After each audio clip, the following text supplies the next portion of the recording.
Hey, everybody, and welcome to a sweet wild ride with Steve-O.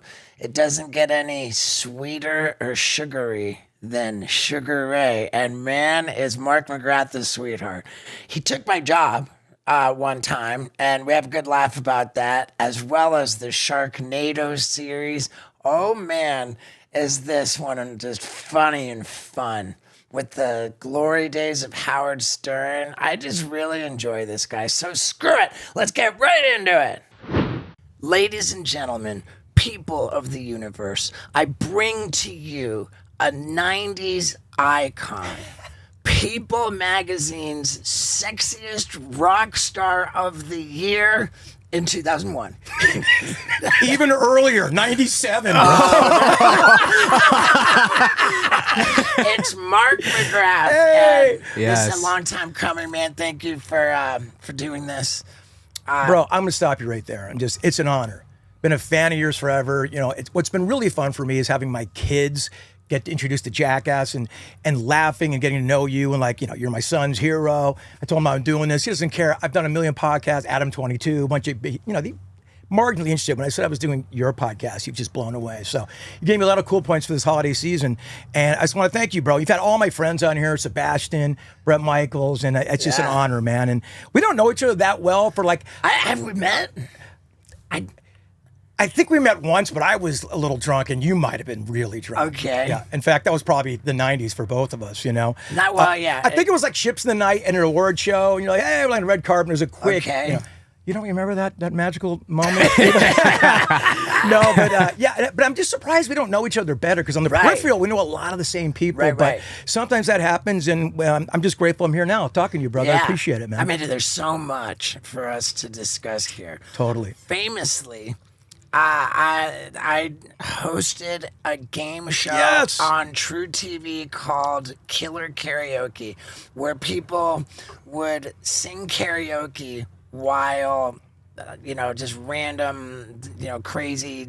Getting eaten by a crocodile. Or distracting literally. stuff. Yeah, it was like terrible things happen to people while they're trying to sing. It was just a great format. But I was like a particularly militant vegan, and like all the animal stuff kind of bummed you out. Yeah. Like it didn't even occur to me at the time I was filming, but ultimately when the show came out, I got a lot of blowback, and I was like, oh my God, I agree with all this. When people criticize me and I agree with it, then they're usually right. Yeah, you're supposed to be an animal activist. So I quit the show. They replaced me with Mark McGrath. And you know what? The show just went downhill into the core of the earth. I'm you just don't fit. The Frosted Tips don't work with this thing. You know what I mean? But Steve, you must have looked at those challenges and laughed at them. You're like, I did that last week. I mean, because it was like snakes, but obviously you didn't do a lot of animal stuff, and you are a well-renowned animal lover. But it seemed to me sometimes that the animals were a little stressed out. When they're reaching for a snake and they're all moving quick, because they could, as you know, sense energy. And that made it compelling. But at the same time, what was it costing the animals? The problem was, and what I wasn't aware of, is that when they were lowering people into a big tank that was filled with water and snakes swimming around in it, what people were telling me, they said, those are not water snakes, and they're cold-blooded animals, so you're putting them in ice water is the worst thing you could do. Initially, they had actual ice cubes all in the water. Right. Ice water, and they're putting cold-blooded snakes that aren't water snakes into it. So it was pretty bad. And dipping someone with Nivea lotion all over them and perfume, I will say, and you were there, some of the animal tenders there, they're very sensitive, and they did the best they could of what they were doing. Because they had to make it compelling, Sure. And I got to say, all the people at that crew and all the producers, they loved you, Steve. I hope you know that. They were so grateful for your, and I could never match your brilliance or genius on that. Get out of here, no, I mean dude. it. That was the most perfect fit of all time. There was never even the most Mark McGrath. I never had any oh, that guy took my job or anything I'm glad. Well, how could you? Because you quit. Right, yeah, 100%. But we've never talked about it. You know what I mean? 100%. But dude, there was I just, not only am I just a fan of yours. Oh, thank you, bro. I loved it. I loved it. Great. They got Mark McGrath, and I just feel that and I'm glad you brought up Bret Michaels because I think I even asked ChatGPT if you were buddies with Bret Michaels. They said that you had done shows together. Yeah, I toured with him a couple of times. I've known him forever. I've been a fan forever, much like you are. I heard the podcast, and he's a guy that I kind of looked up to. In the late '80s, I wanted to be the hair metal dude. I still love that music. It's never ironic to me. And so Bret was like the beacon of light. He was the king of that, and he's the sweetest human being, as your fans know, as you know. 100%. He's born on the same day, March 15th. And so I think there's a simpatico there as well. And I just love the guy. He's given me a lot of like advice when I went on Celebrity Apprentice. He took the time to like talk to me about it. He'd won the year before. Yeah. And he's just a very giving, wonderful human being. And I told you, we do meet and greets around the country. It's something you do when you play a venue and you'll meet people that won a radio contest or something to say hello. They come backstage and everybody goes, Mark, you're the second best guy at meet and greets ever. And it's always Bret Michaels, just to show you that his kindness is legit. Oh, 100% legit. And like, I describe Bret Michaels as uncomfortably nice. Right, right. Like he literally will apologize to you for having written texts that are too long. I know. That's amazing. And it's true. He's the nicest guy ever in the world. And I'll ask about your family. Hey, how's your Aunt Agnes doing? I remember she had a bit of an... I forgot about that. How do you remember that? And he's just a very sensitive, wonderful person. And, in this world where not everybody leads with that kindness, be more like Bret Michaels. You know what I mean? And I'm glad he made you feel uncomfortably comfortable because that's his get down. Right. And there's no surprises coming with him. He's just always that dude. Just a wonderful guy. For sure. Super talented and still rocking, man. Go see a Bret Michaels show, dude. You will not be bummed out. You'll be so stoked. He's bigger as Bret Michaels than was with Poison. It's damn close, I'll tell you that, which is not usually the case when someone goes solo. They did that tour a couple of years ago, the stadium tour with Motley Crue, Def Leppard, and Poison. Okay. And the scuttlebutt and the word on the street is that Poison stole the show.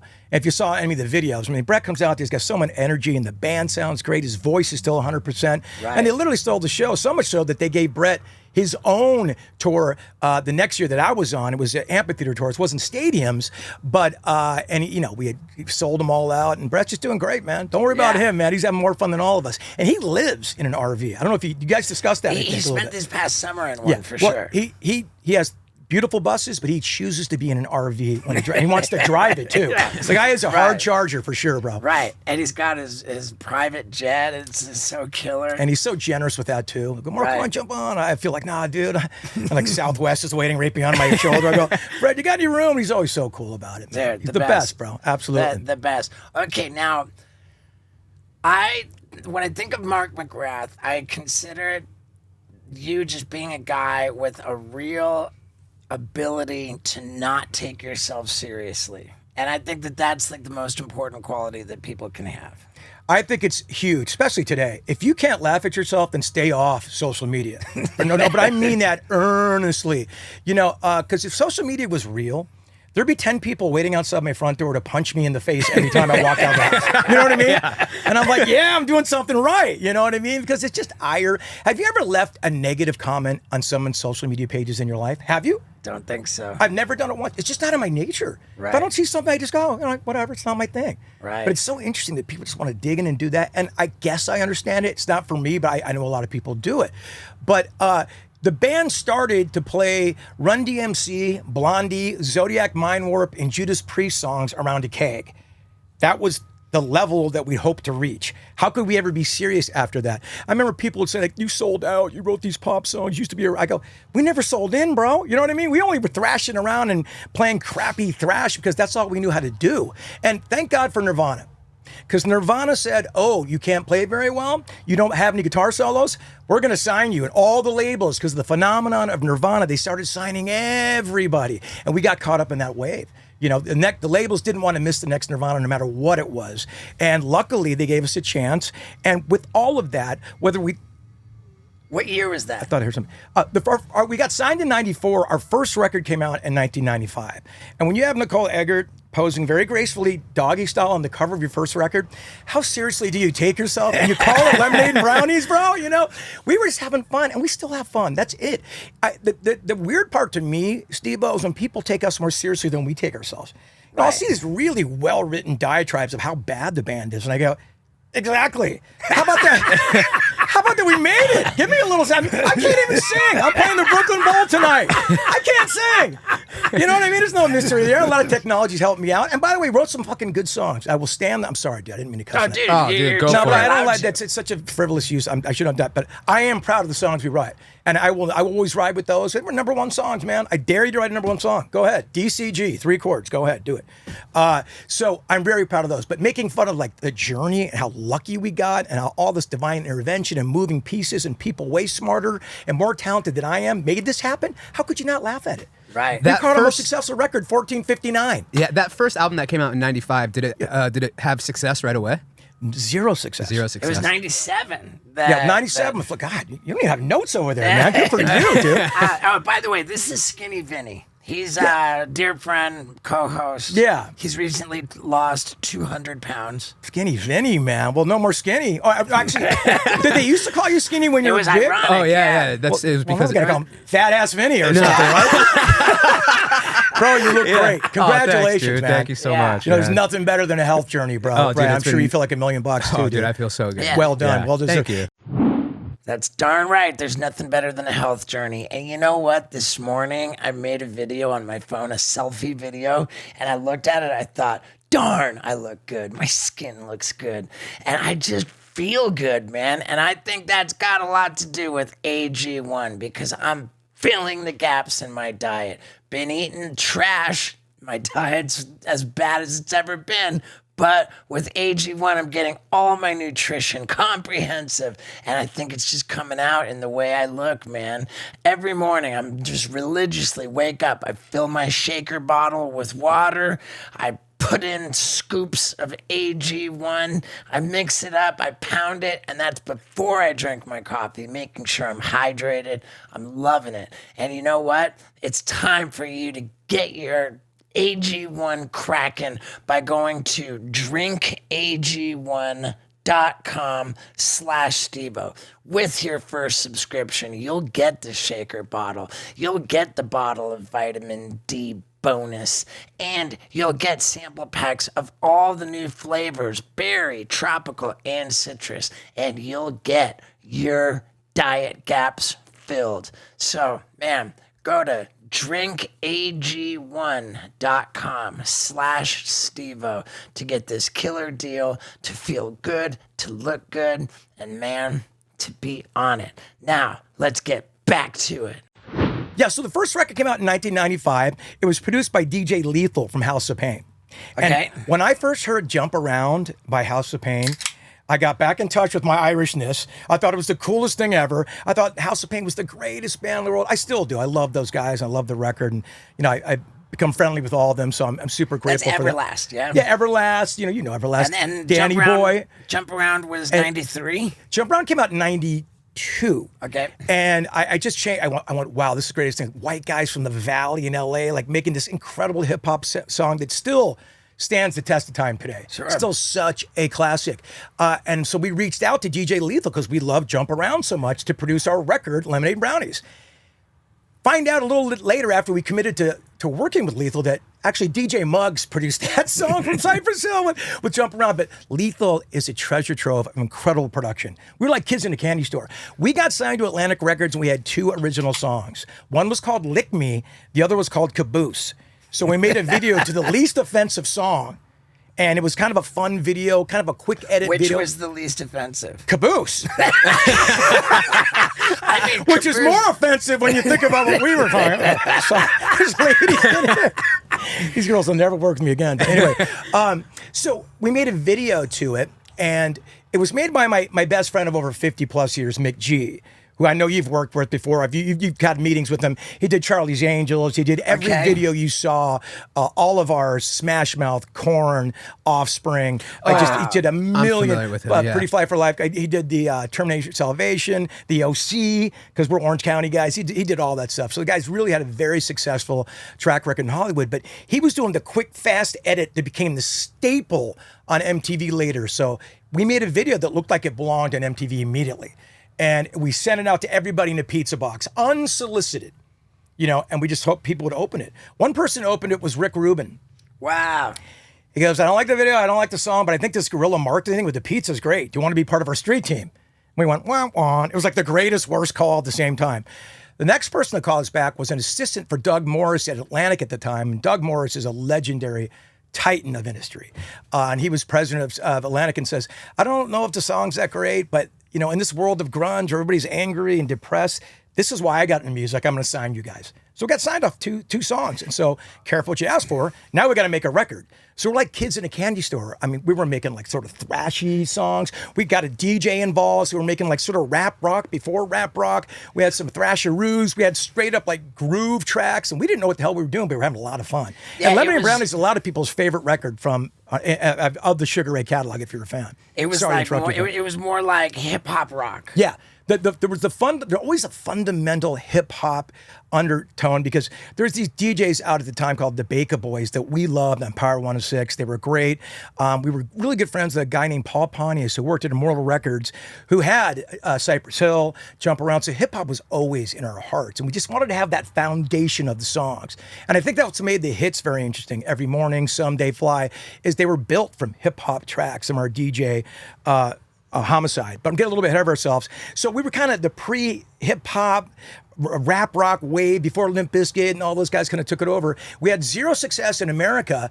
We opened for Korn and the Lords of Brooklyn in the United States to show you how diluted everything was. And what year was that? This was 95, but we did 7 tours in Europe. And it was catching on a little bit there. Downset had gone over there. Rage Against the Machine was starting to crush. So David Hasselhoff was on fire. Hasselhoff, freedom! Yeah, man. And I'll go either way. I'll go Hasselhoff or Downset, wherever it takes me. I'm the biggest sellout you'll ever meet. So, we got a little bit of flavor there, just enough to like spark a little thing here and there. We got on Beavis and Butthead. But the thing that really helped us, Steve-O, because we're on the precipice of being dropped, we did a last-second Hail Mary to Howard Stern, who I know you're a huge part of it, and he loves you, and you've been a huge part of the Howard Stern lore. He wrote these songs when he was like 8 in his book, Electric Comic Book. One was called Silver Nickels and Silver Dimes. The other was called Psychedelic I Beat. remember him talking about silver nickels and silver dimes. And this is when he was taking his guitar lessons. Right. But even like when he was 11, he had a band called Electric Comic Book, and he made recordings of himself singing. And he sounds like he's singing falsetto, and he sounds like a tiny little boy. It's really crazy to hear. And so he goes, I don't know why any of these sign bands don't take one of my songs and make it. You can make $1 million. These songs are great. Just right. And we went, bing. We were on tour going from like God knows where to like Cheyenne, Wyoming, to play in front of another 3 people to make another 12-hour drive. The record was done. We were done. So we had this Hail Mary. We stopped off at Denver Community College, knocked on the recording studio. Goes, anybody want to record us? We want Atlantic Records. We want to make a song. We want to recover Howard Stern's song and send it to him and see if anything happens. Probably nothing will happen, but it might be something. So some kid was there. I'll do it. We spent 2 hours recording Psychedelic Beat, and we sent it out to New York. Now, back then there was no cell phones. Yeah, but it was pretty easy to get a hold of Baba Booey. Oh yeah, for him, he was great. Yeah, he's great. If you have his number, he will get back to you. I remember getting a hold of Baba Booey. I guess the internet had come out. It was like 1999, and I was trying to light my entire body on fire in the studio, and they said we love it, but we can't let you do that. But it was revolutionary how you tried so many times to get on there before Jackass hit, and like we know Steve-O, we're having him on. So yeah, that's a good point. How did you get a hold of the Howard Stern show? Well, because of what he said, we sent it out to it, and there was a guy at Atlantic Records working in the metal department who had an in there at Howard Stern show. He goes, dude, send the cover to me. I'll make sure someone gets to it. So this was like a Wednesday. We send it out there, FedEx. Don't hear anything. We don't have any phones. We don't have any credit cards. Sure. We got 4 quarters in our pocket. You know how it is on the road, dude. You got nothing, man. Desperation. And it just felt like the end. Like we're just driving to our own funeral. So we finally get to Wyoming on a Friday, and we get to the club, and the GM of the club comes running out. It's about 10 in the morning. Now, if you've ever been on a tour, playing a club tour, there's no one at the venue till like 4 or 5. Right. So this guy comes running out, you got to call your manager right now. We go, why? Just call him. You got to call him. He told me not to tell you. So we called our manager, who was in New York at the time, and he goes, bro, you're not going to believe this. Howard Stern has played Psychedelic Beat 10 times today. He says, you're the greatest band ever. He wants you in the studio on Monday. Leave all the crap there. Get on the next plane. Rob Peter to PayPal and and get to New York. So we did. Now, Howard Stern back then didn't just let anybody on the show. Well, much more so back then than now, but... Well, right, for sure. Like, he hated label pressure going, hey, can you get my band? He hated that. Right. And if you gave any pressure... So Atlantic Records was so blown away that we got on ourselves. People that didn't even know us from the label all came down. We performed on that Monday. We loved it. He played it twice. He made us play the song 3 times. He played it over and over. Sugar Ray's the greatest band in the world. We went from selling 5 records a week to 2,000 the next time. Wow. 2,500 after that. The label goes, Sugar Ray, we're going to let you make another record to build off this Howard Stern momentum. And we've got to get emotional thinking about it, man. God, I'm such a baby. As I get older, I cry a lot, man, I do, man. Once I have my kids, it's all over. That Sarah McLachlan commercial with the dog. I'm out. Oh, man. So, I'm just getting shivers thinking about it, man, because it was just such And that was 95. This was 95, and it was such a Rob Peter it was such a miracle this happened. And anybody out there ever wanting to do something, just get off your ass and get outside your front door. Luck will never tap you on your shoulder when you're sitting on your couch. And you know that you got to get outside the door. Got to get out there. And this is a perfect example of that. And it let us make our next record, Floored, that had Fly on it, that sold 2 million copies. Yeah. And so it's just, it's such an underdog story. And I'm so grateful to be talking to you 30 years later. I still get to do the most fucking rad things because of that, and because of that miracle shot that people took on us, man. And by then, Steve, we got better as musicians because we toured around the world for 2 years. We got, what does a D7th chord do? Oh, the Beatles were doing this on a D9th at a bridge. And so we got better at songwriting, and it led us to the songs that eventually became Fly Every Morning and Someday. That's amazing. In 95, okay, so they're playing, you get on the plane, you go and you're on the show. Yeah. And at that time in 95, did he have the E! Network show? All E! Network, which you get a lot of bang for your buck. Oh, my God. They'd roll it like 100 times, and we would go on vacation, they'd throw it another 40 times. So that thing lived in perpetuity until he went off E! about 10, 15 years ago. I think he went off E! I don't know, maybe around the time he got on Sirius XM. Like 2006-ish. Yeah, maybe. Yeah. But, that was great. I remember we brought something, knowing Howard Stern, being huge fans as we are, we brought down some ex-girlfriends of ours, and we brought them down there, and they were doing their thing, and it was a different time, ladies. Okay, it was a different time. Times certainly change, but some things don't, like the comfort and fit of a high-quality T-shirt like that from True Classic. Except with True Classic, it doesn't break the bank. And man, they've sold over 25 million of these high-quality T-shirts. Hundreds of thousands of 5-star reviews because it's that good. And I have got room in my wardrobe for shirts that don't have graphics all over them. I've been wearing them more often lately, as you see in this episode. And if you go to trueclassic.com/Stevo, you're going to find all kinds of opportunities to knock out those gifts on your list this holiday season. You can also find this at Amazon, Target, Sam's Club, but trueclassic.com/Stevo is the way to support this podcast. So do that. Go to trueclassic.com/Stevo and let's get back to it. The optics were a little different. And one of the girls ended up marrying Scott Einziger, who was on the show from that very time. He was the producer on the show, Scott Einziger. I think he produced the E! Show or directed it or something. And so it was a good look. We just left our stink all over that studio, dude. And it just was there forever. And because of that, guess what happened when Fly hit?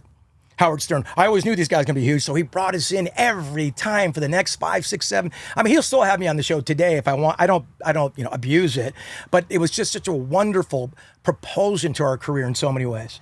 It's incredible, and you know what? Like, I remember going on Howard my first time. I walked in there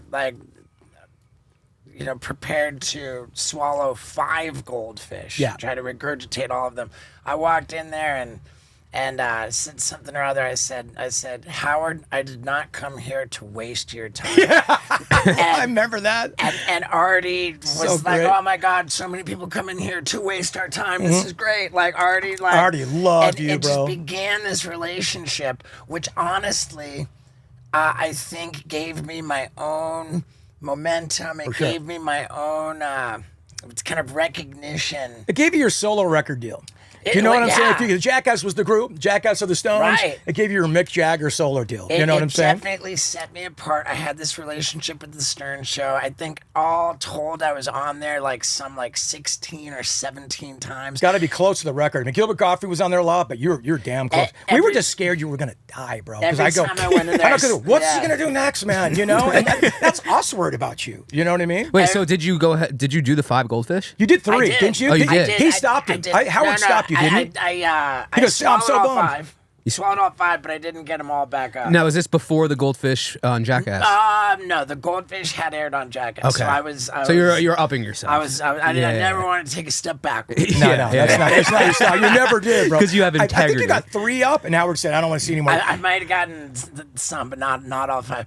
It was, it's crazy that we've got that in common with the Howard Stern Show, and like it's so.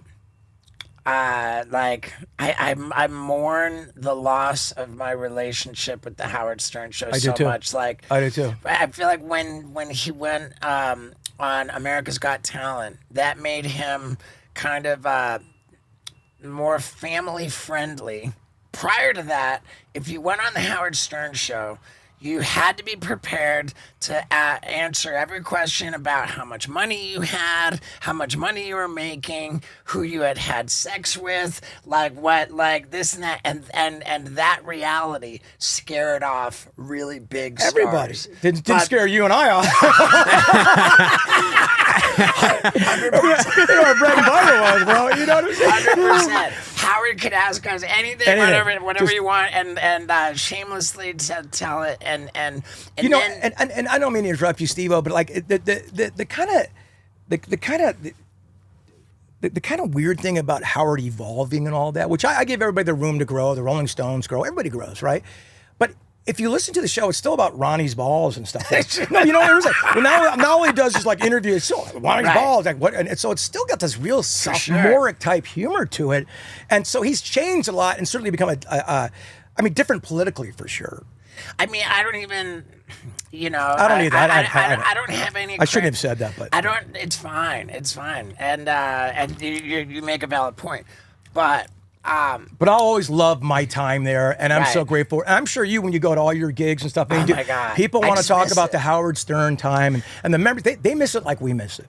The fans do. You know? Yeah. Do you still have a relationship with Howard? I don't. I mean, Baba Booey, I'll reach out to him every so often. He always gets right back to me. Like he's great at getting back. I'll lob an email to him. He gets back right. Mark, you're a friend of the show. We love you, bro. And he's always good about that. And historically, after Howard, call it evolved beyond the evolution beyond America's Got Talent. He became family friendly. But is he family? That's my whole thing. Like we were talking about Ronnie's balls all the time, dude. Is that family friend? That's the biggest misconception to me. Okay, you're right. Let me correct myself here. There's more A-list interviews now. He became celebrity friendly. There you go. That's perfect. He became celebrity. Spot on.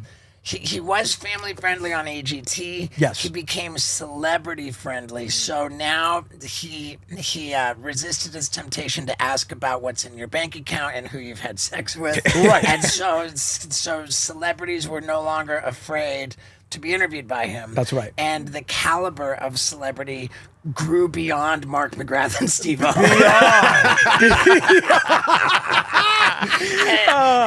But is he having more fun now, Steve-O? I don't know. And then, like his time became more valuable. He went from 5 days a week down to 3 days a week. There just weren't the spots. He would do like one celebrity interview per week, and it was always going to be like a huge A-list star.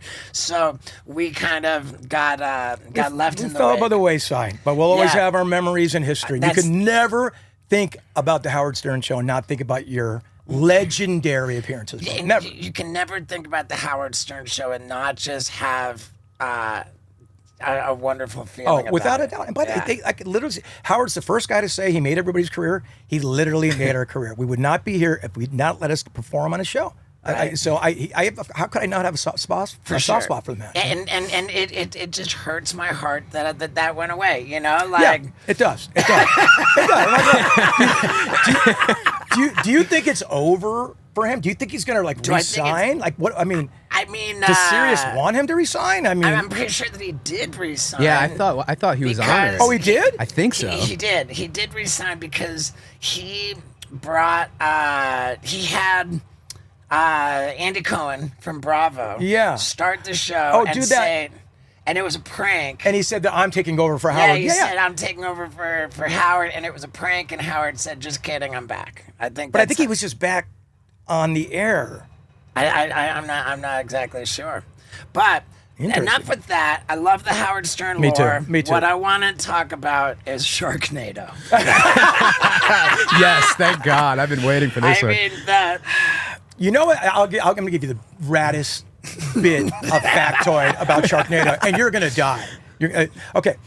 I was in like a yogurt store in the Valley off Ventura Boulevard, probably like 2017, when Sharknado, the original script was like still percolating. No. I'm gonna correct you there because was it earlier than that? I think the first we did 2015. our research. Was it 15? Yeah. No, the first Sharknado I understand came out in 2012. You were not in the first one. I don't think you were in the second one. There's a reason why I wasn't in the first one. Oh, wait, no, sorry. The first one came out... Are you sure it was 2012? No. The first one came out 2013. The second one came out 2014. God, you're like a factoid machine, bro. How do you remember all that?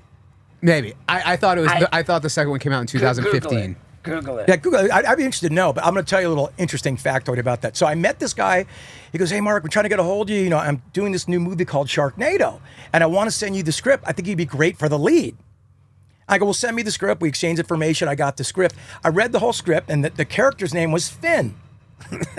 2014. Sharknado 2. Sharknado 2 is... so then one was 2013, for sure. Yeah, they put one out every year. Every year. For a while. I know. I was in a few of them.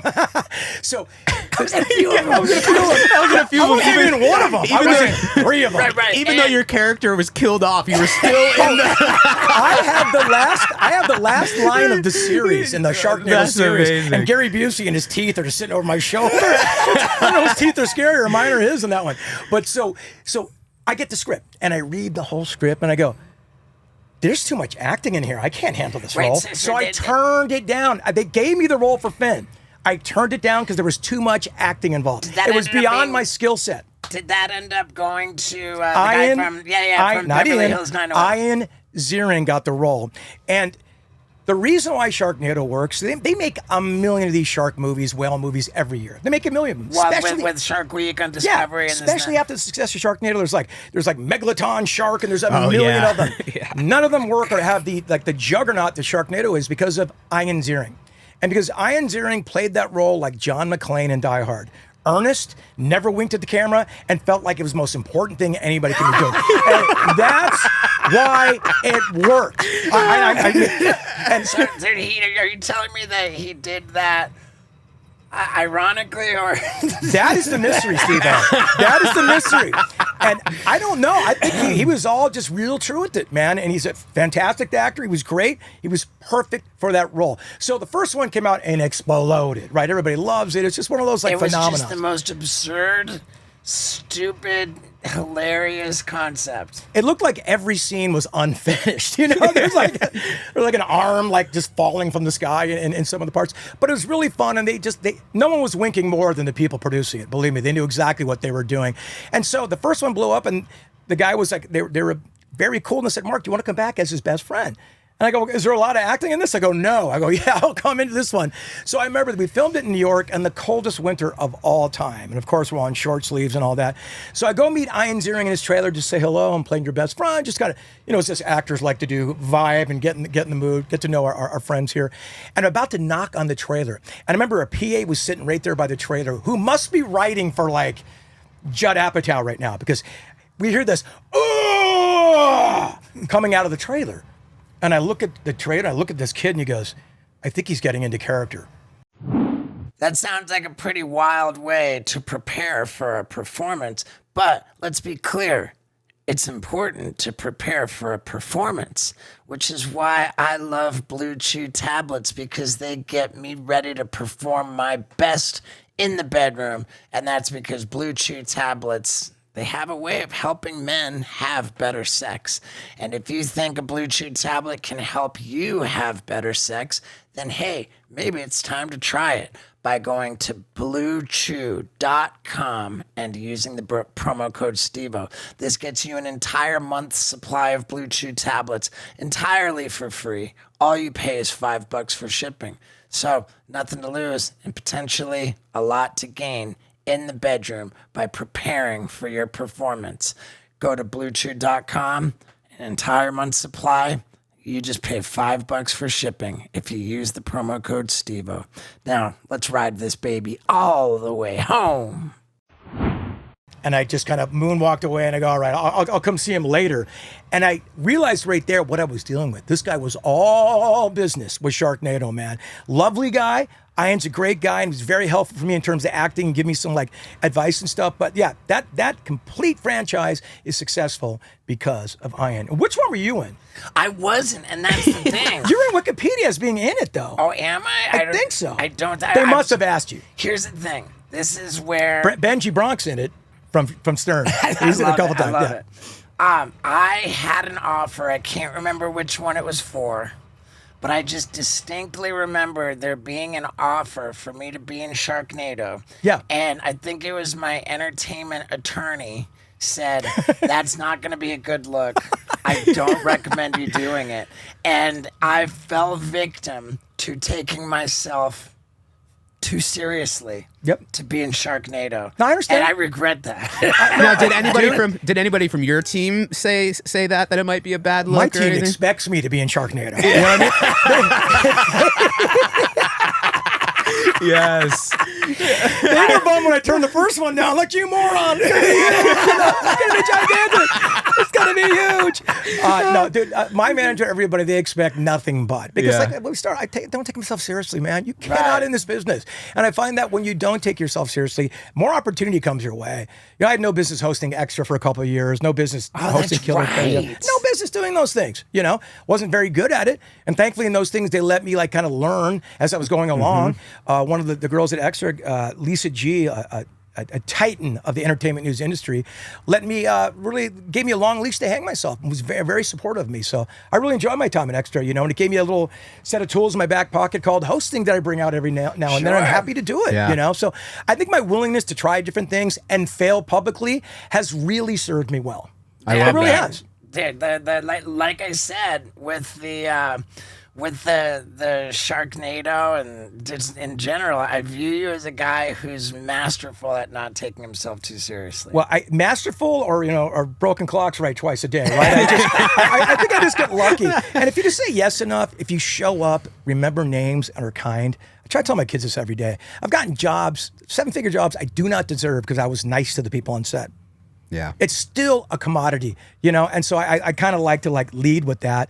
And I think you don't take yourself seriously, be nice. And I mean, I've been grateful. I'm talking to you 30 years later, you know, I'm really stoked. I want to ask you something though, Steve, if I can just kind of pivot here. Please. The scariest thing to me you can do in entertainment by far is stand-up comedy. Okay. Talk about ballsy and taking a risk, because here's the thing about stand-up comedy.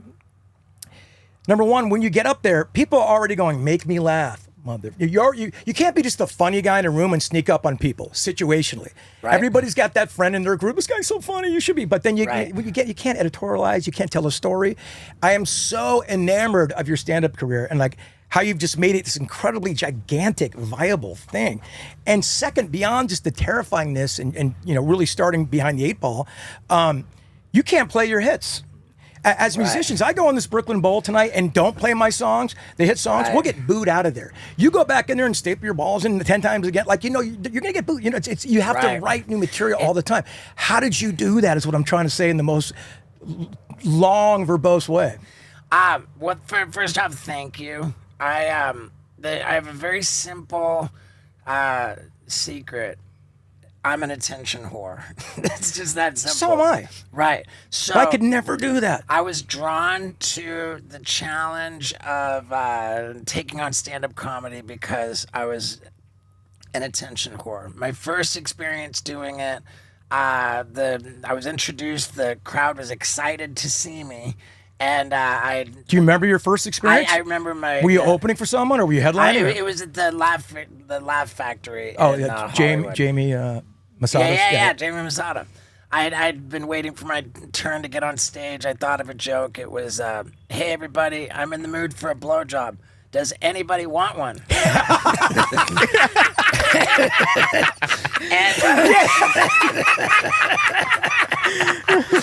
I was ready for that. That was a quick hit, man. I got a good laugh, and I kind of got off stage, and I thought this is something I want to do. Did you carry, like, you had a big pop? Did you maintain the pop? I only stayed on stage for like 2 minutes. That Smart. First time. Get in, get out. Got in, got out. And did that start a bug that goes, I need that back? No, because I went on to come back and have like kind of some bad experiences. Definitely, it's not easy, and when you're trying out new stuff, it's not like there's no guarantees, and yeah, you got to be prepared to suffer pretty badly. But once you've got enough experience under your belt with material, you kind of have go-to stuff that you know is going to work. In your back pocket, you can take it out. Did you do crowd work and stuff? Like, did you crowd work? I've flirted with it at times, but largely abandoned it because it's not my my real forte. I really understand there's a real division on people who like crowd work and can't stand crowd work, which to me, funny is funny. I don't know, call me crazy. You know, it's that old like fart equals funny thing. And funny's funny, you know? So it's interesting to me that there is that sort of like, you know, that sort of snobbery towards crowd work. Yeah. I think you're such a good conversationalist. It just seems like a natural extension of you. Your recall is phenomenal. When you do it, you kind of have like a, you know, like a kind of grab bag of things that you will apply. So like to the city or the nature of the city. Well, I mean, ultimately, like it becomes kind of formulaic. I think crowd work. Almost automatic, right? Like not automatic all pilot. the time, but sometimes. How long were you doing straight stand-up before you added the multimedia element to it? For about 5 years. 5 years. But at the end of my set, I would then do like repeatable, like bar tricks and stunts in comedy clubs, which was but I gotta like, you know, listeners here, they when I make it all about me, they shit on me. Of course. And I don't want to waste my opportunity to pick the brain of the 90s icon Mark McGrath. Let it be picked. Yeah. What let me pick your brain. What do you still want to do in your life? What haven't you done yet that's still like that's goals? Like at this point, I've just started an animal sanctuary. It's a 501c3 nonprofit animal sanctuary. Where is that? It's right here in Tennessee. Oh, right on, man. Yeah, right here in Tennessee, and I really want to continue to milk every last drop of success out of my career in entertainment that I can, so that I can further the ultimate legacy of the Radical Ranch Animal Sanctuary. What a beautiful, noble cause. You know what makes me sad about sanctuaries? What's that? Or just animals in general? Shelters. They die. Animals die. Animals die. And I lost a dog a couple months ago. You know what I'm saying? I'll hear my some friend, you know, my grandmother died. I feel, and I hear a dog died. I'm like, oh my God. Right. It just hits me in my heart, you know? I know. So there's a certain level of love you have to have for animals, and not just, oh, these are cute little things. You have to, like, it's got to be in your DNA, because I couldn't handle the sickness. And I'm sure animals coming to your sanctuary, they're not all just like, you know, Simba jumping off rocks and having fun, right? People come banged up and damaged and abused, and like, God bless you for doing that, Steve. We're still pretty small, and and it is tough, man. It's definitely tough. Well, good for you. Sorry, I interrupted you. Okay, now talk to me about.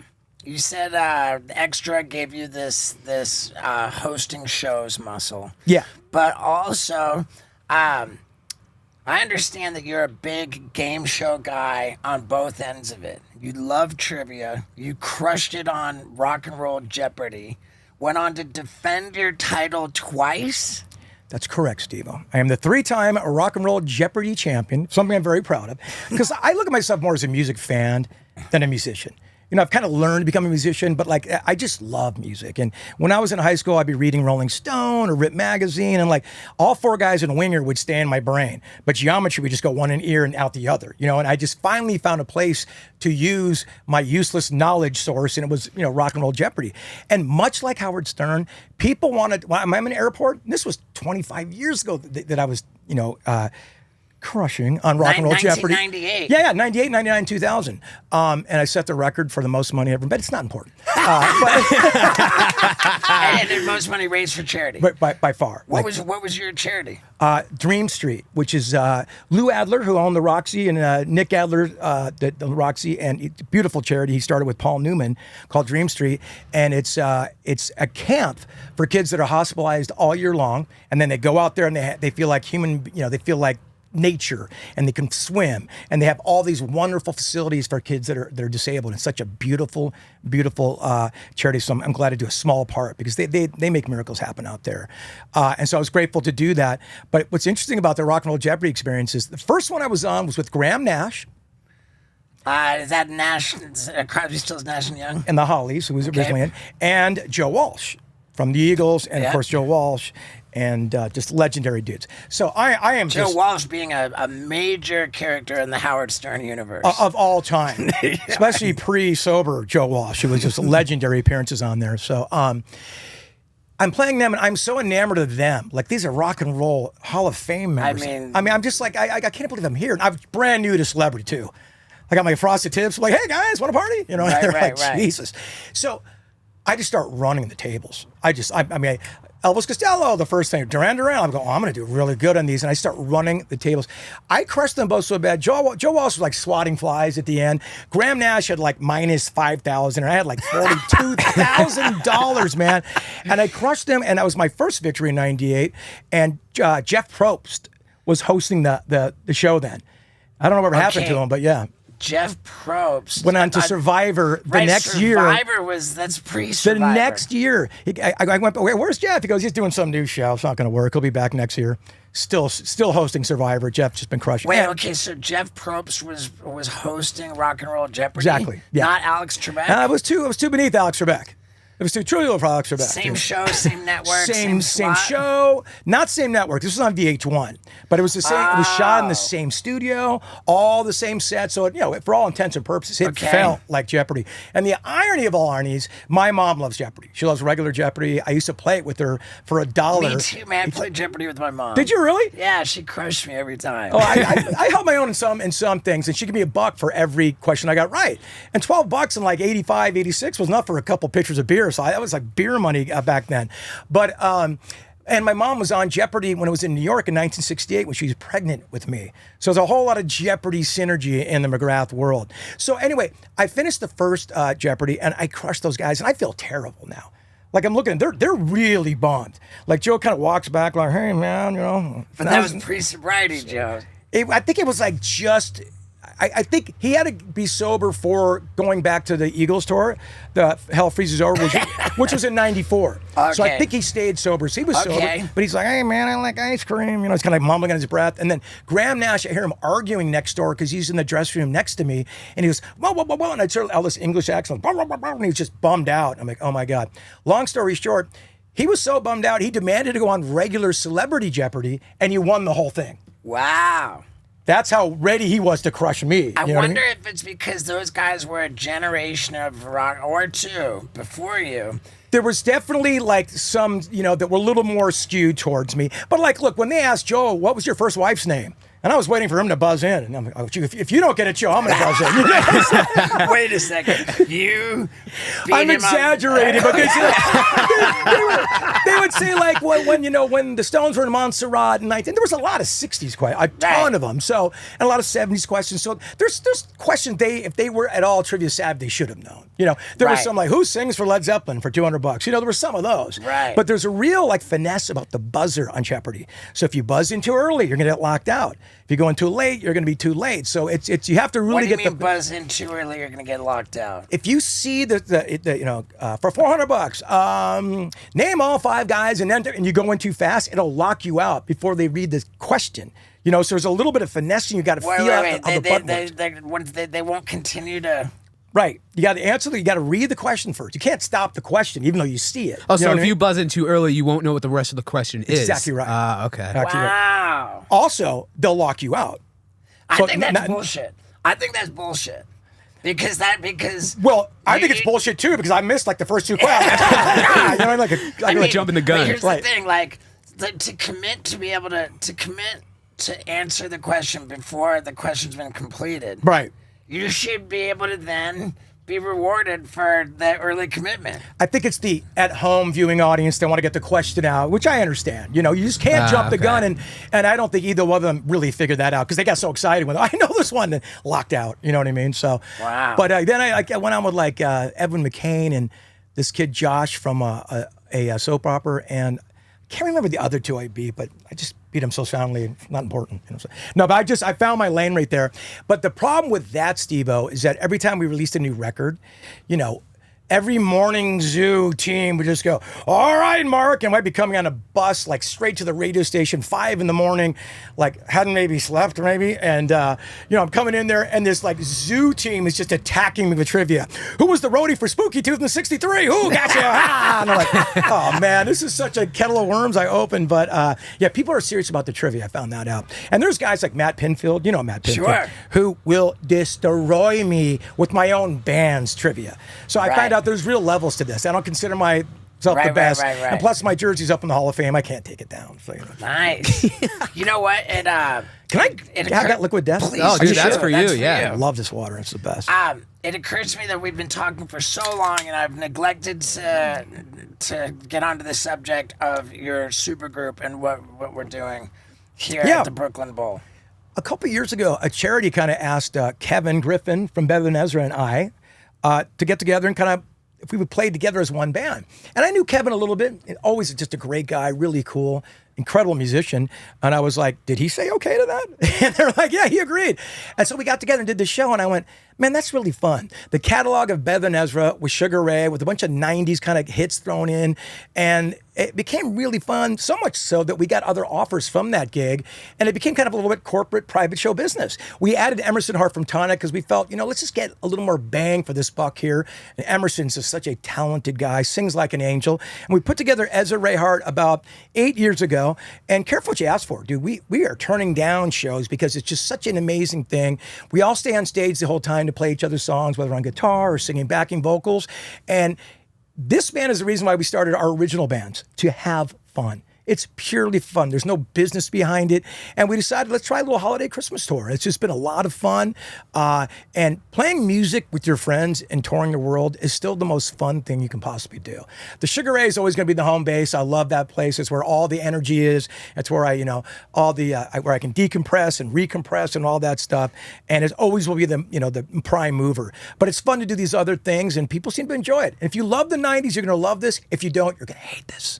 You know, and that's my hard sell for you. 90s nostalgia. 90s nostalgia. It's Ezra Ray Hart.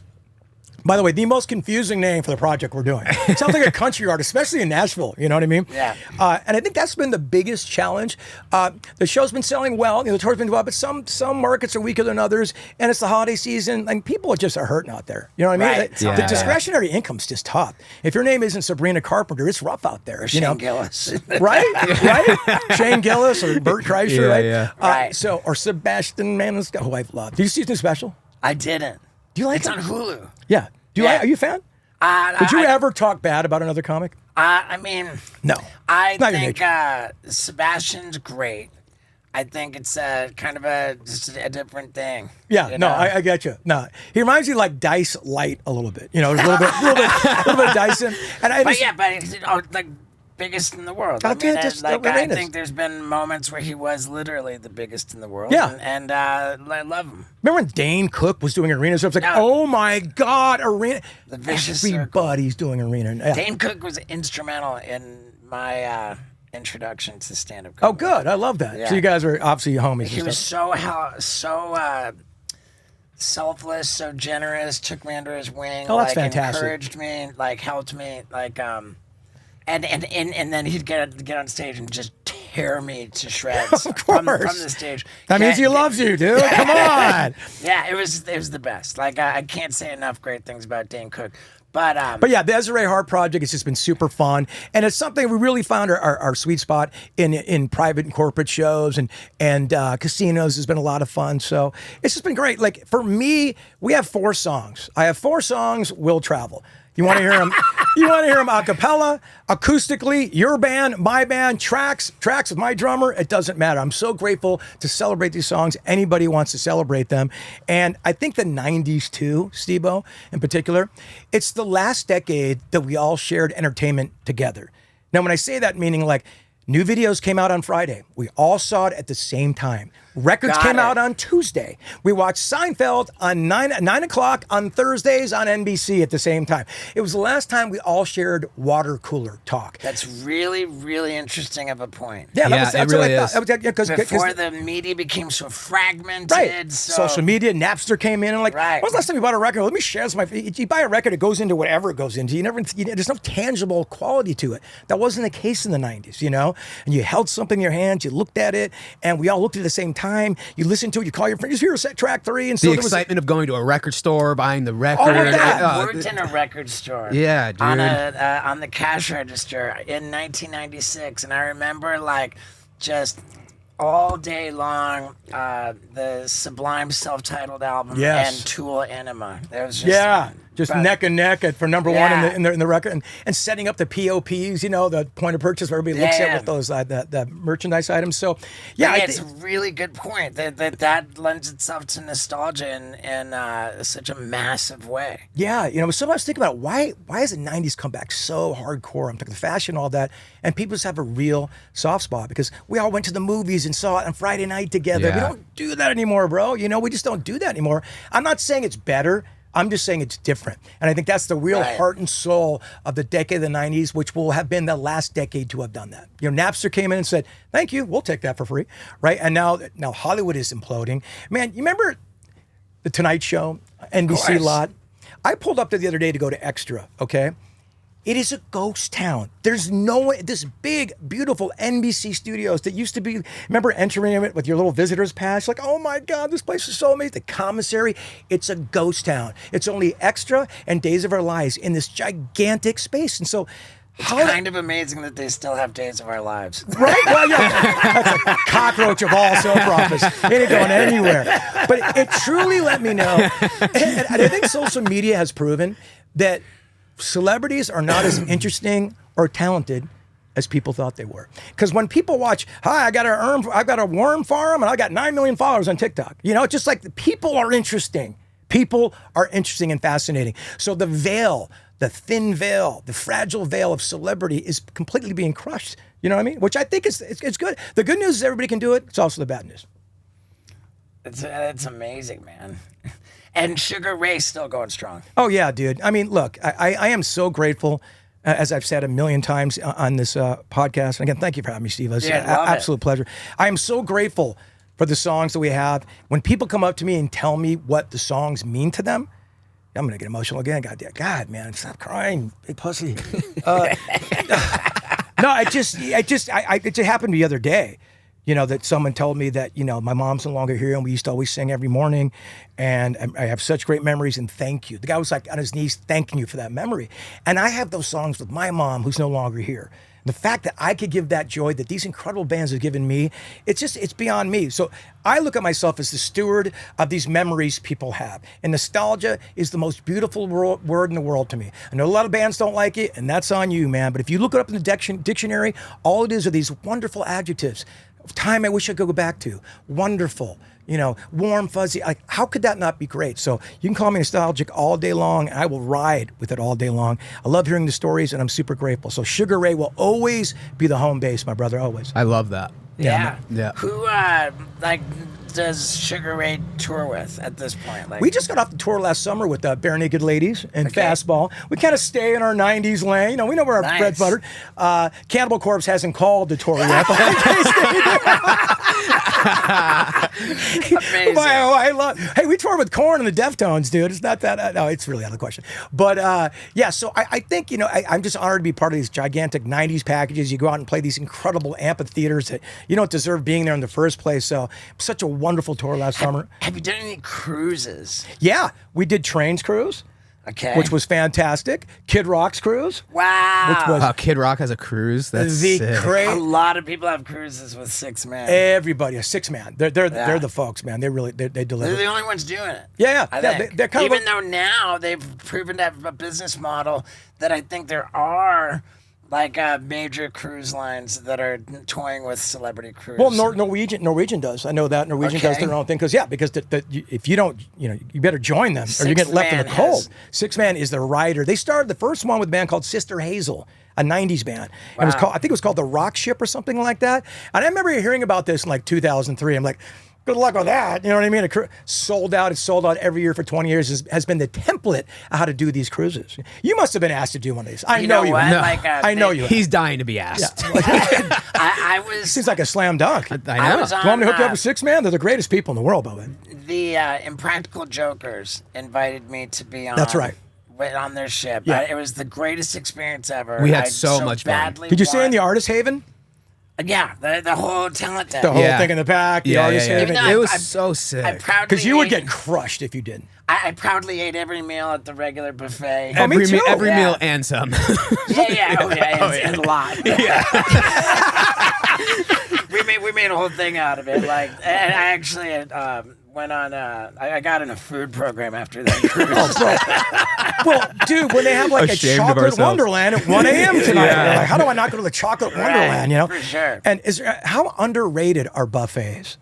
I mean, it's the cruise experience is about eating, and we leaned into it. Yeah, well, you know? that's it, but really eat- leaned yeah. into it. and the powers that be in the Jackass, sort of hierarchy, Yeah. are have been clamoring to get a Jackass cruise for 6-man How has that not happened? because Lawsuits. they feel that they feel like Oh, yeah, that little caveat. people get on a Jackass cruise With some alcohol.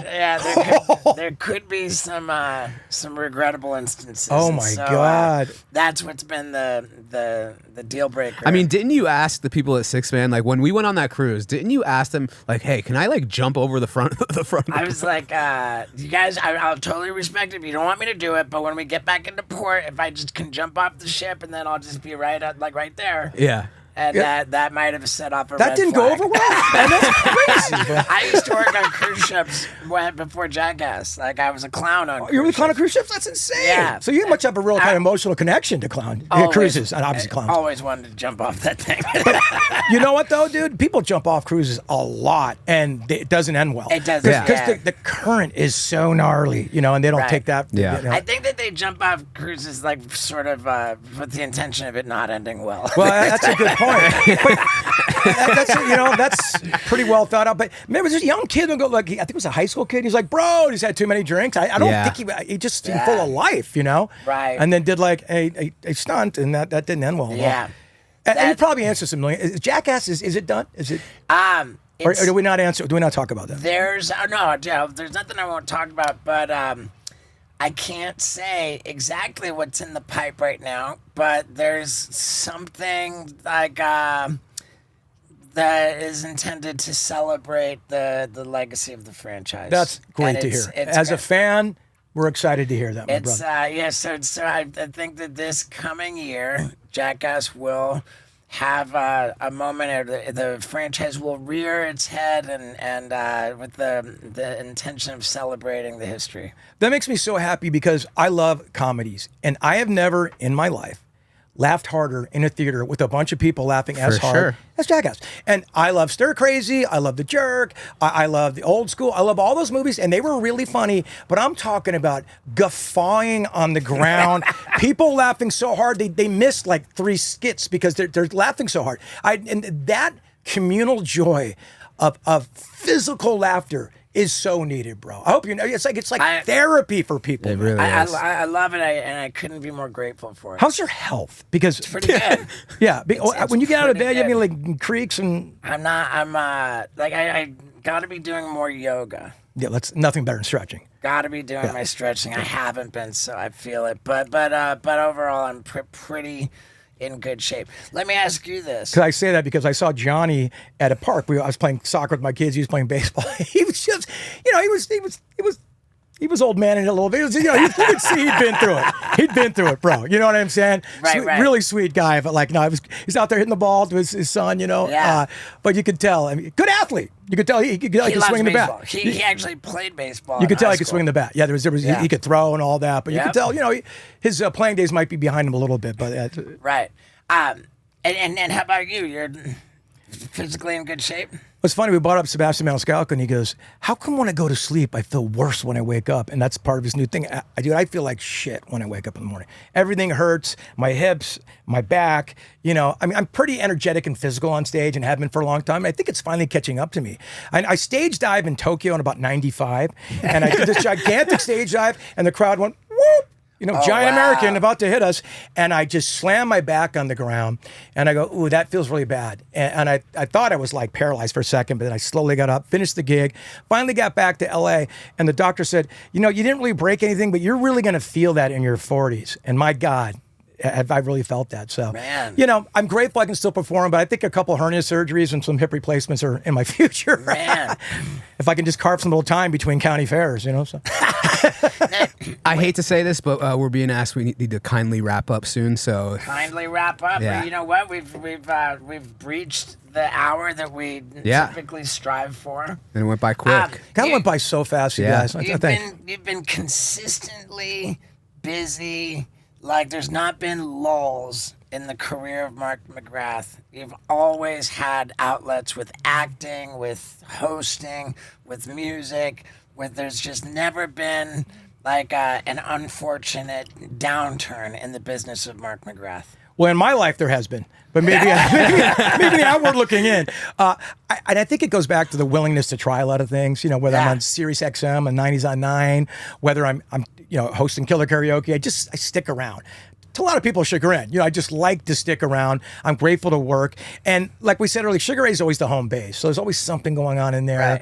You know, thankfully, Steve-O, like if you listen to the 90s on 9 and Sirius XM, you're going to hear a couple of Sugar Ray songs. You are. Love it. So I didn't decide that. The people have decided that. And I'm so grateful because you listen to 60s on 6, you're going to hear like Stones. And like the fact that we just had some music that people, that still means something to people, that is driving it. That's beyond my control. So I'm just super grateful to still be here and still doing it. So I wish I would say I was talented enough to like survive all these peaks and valleys because as you know, there's peaks and valleys and they're really real to you. I mean, the stink of the 90s took a while to go away. You know, I don't think it's back. Yeah, it's back. Oh, God, it smells worse than ever now, bro. About 2015, the walls started coming down a little bit. And you saw like baggy clothes starting to come back into Urban Outfitters and the Sublime shirts are coming in. I'm like, oh, here comes the wave. And the wave really just keeps growing, you know? So I'm going to keep riding it, man. I have no retirement plan. You know, I get to do something I love, and I hope to die on stage. It might be in a Denny's into like a Grand Slam breakfast out in Barstow. Like we might be playing out there, which I'll be grateful to do. But yeah, there is no retirement plan for this. You know, so and a lot of people see older musicians still doing it. Why are you doing it? Why is Frankie Valli?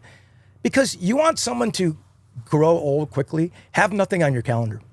Right. You want to careful what you ask for with that retirement thing. You want to grow old quickly. You want all those hernias to start acting up? Stop moving. Yeah. You know, stop moving. So I'm grateful to still have a full calendar. Dude, I love it. And again, it's called Ezra Ray Hart. Ezra Ray Hart, indeed. And we'll be on tour at the end of December, and we'll see what happens in the future. It's been a lot of fun. It's our first tour we've ever done. It's been a lot of fun. So I don't think it's booked through December 22nd. December 20th is our last gig December 20th. at the Grove in Orange County. You probably played the Grove. Sure. Yeah. That's where the Irvine Improv is, right? That's exactly right. Right in that little, it's not, Irvine Improv is more by UCI. Okay. The Grove's more by Anaheim Stadium. Anaheim. Yeah, by the pond and stuff out there. Yeah. Okay. All right, well, dude, man, what an honor. Like, I'm so grateful, man. Yeah, I this knew was I was so going to good. love this. Oh, right back at you, Steve. Yeah. It's been a long time. We were so stoked to do this, super dude. Skinny ass venue, man. Appreciate you, bro. I love it, dude. Congratulations, man. That's Thanks, awesome, dude. man. Thank you so much. Now, you might remember last week we said we were going to give away $500 to 3 people who gave us suggestions we liked for our voicemail. The voicemail number being 615-802-0257. I was most impressed by Dylan J. Smith. So if you haven't already, Dylan J. Smith, check your DMs. You got one from Vinny saying you won $500. The other two people who got the same DM from Vinny saying you won $500 are Gage D. His Instagram is Dad Forever Rad. And you should just win $500 for having that Instagram handle. Check your DM, Gage D. And the third winner, his name, according to his Instagram, is Patrick Malone Jr. Instagram handle at Didymus_Prime. Check your DM from Vinny. It says you won $500. So I'm responsible for paying two of those people. It's gonna be Venmo. Vinny asked for your Venmo. That's Dad Forever Rad and Dylan J. Smith. I don't know how Vinny's gonna pay Didymus Prime, aka Patrick Malone Jr. But congratulations, you guys all won $500. Happy Thanksgiving to everybody, and big thanks to Mark McGrath for being just such a sweetheart. No wonder his band's called Sugar Ray. Everybody, let's do a screenshot. Let's post it. Let's give some love to Mark McGrath, my wonderful street team. I love you all. Happy Thanksgiving. I hope it's a good one. Yeah, dudes.